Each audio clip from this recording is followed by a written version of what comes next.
Hi everyone, in front of me I've got Redmi Note 13 Pro, and let me share with you how to update the apps on this device.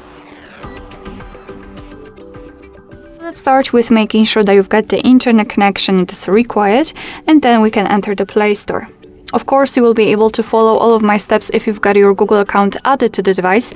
If you're not sure how to do it, just check our tutorial, or you can do it right here in this section, either sign in or log in.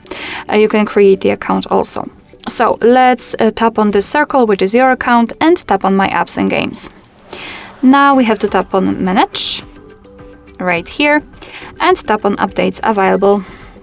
And as you can see here, you can check all of the updates which can be downloaded. You can mark all of them, if not, just find those which you want to.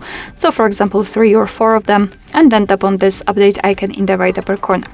And as you can see, your device will right now download the updates, and after that they will be successfully installed and automatically updated. So you do not really have to do anything more, just wait patiently. However, you can turn it off completely and do whatever you want, because everything will happen in the background.